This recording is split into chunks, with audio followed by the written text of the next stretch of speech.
springtime, San Francisco. For this story, keep your eyes open here. You're good. So many angles connected to one goal. You see my scale? Saving lives. Why have you been in my purse? From south of Market through the Tenderloin west toward the Pacific. On this day, in this tent, an invitation into the world of black tar heroin. Weigh it, melt it, inject it. I've been out walking the neighborhood. If you actually get out of the car and listen, you can hear the sad songs, the stories and faces of addiction. It's like coffee for my soul. So these are everyday people. These are people just like you and me. Clement Ye is medical director for San Francisco's fire department. 36 is on it. And at the end of January, SF Fire teamed up with the Department of Health and launched EMS 6. We had 221 encounters in the first 30 days.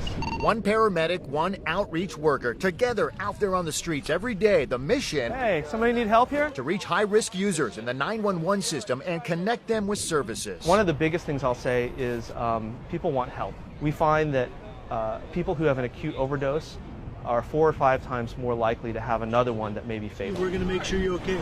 This is Nicholas Clark, 28, from Salinas, a young man who says he comes from a good family and who now wakes up every morning. You know, I like to get high, and that's what I chose, you know.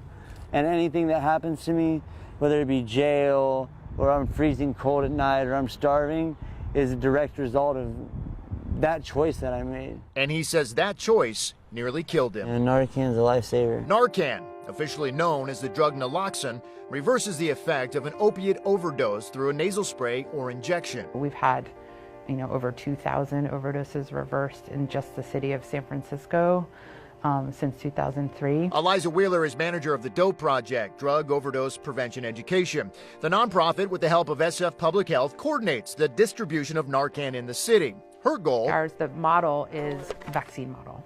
So the idea is that you get as much naloxone into a high-risk community as possible, flood it in the hopes that any time an overdose is witnessed, somebody there has naloxone, right? It's kind of like, think about vaccinating a community against death from overdose. back in 2000, 120 people died right here in San Francisco because of a heroin overdose. The health department says in 2014 that number actually dropped to 30. Despite that, the argument out there that continues to be heard is whether or not Narcan actually allows the addiction cycle to continue. I disagree. I think that having a fire extinguisher in your kitchen is a good idea. I don't think that having a fire extinguisher in your kitchen makes you more likely to light your dinner on fire. Dr. Philip Coffin is director of substance abuse research for the San Francisco Public Health Department. And in the last 5 years, Coffin says heroin use has spiked in neighborhoods all over the city. We've seen a transition as we've sort of tried to clamp down on opiate prescribing because we prescribed so much. We really expanded the pool of people dependent on opiates. And that pool is expanding out of the city and into the suburbs across the country. The Centers for Disease Control and Prevention is now advising doctors not to prescribe opiates for chronic pain in most situations. Coffin says why that's important, it comes with a risk. Some of these people who are dependent on opioids end up reverting to street opiates. The market for opioids has really changed. There's a lot more opiates on the street now than there used to be. Since 2000, the CDC says there's been a 200% increase in the rate of overdose deaths involving opiates. Death from the drug overdose reached a new peak in 2014, 47,055 people, or the equivalent of about 125 Americans every day. But here in San Francisco, the landscape looks different than other parts of the country.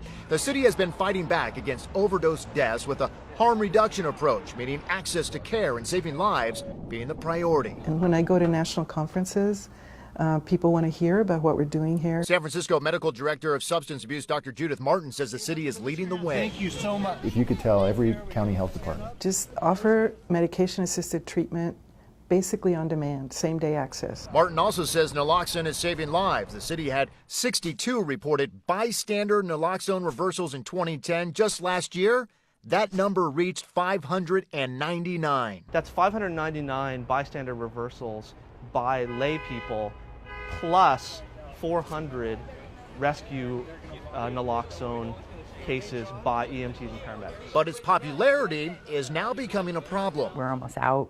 I've been on the phone all morning with programs that are out of naloxone. Wheeler says Narcan is getting more expensive, and because it is, the the Dope Project is struggling to meet the demand from groups that hand it out for free. I'll just tell you the least expensive is $15 per vial. And so each kit that we distribute has 2 vials, so that's $30 for one kit. And so if I have, and we give out thousands a year.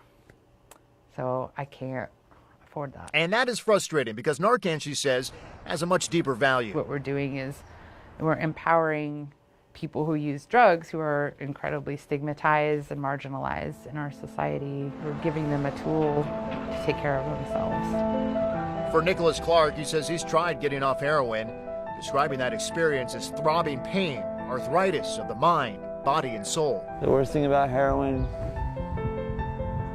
is that it's never enough. You know, it's just this black, gluttonous hole of dissatisfaction. And in order to be in possession of that kind of dissatisfaction, you have to literally give up anything and everything you care about.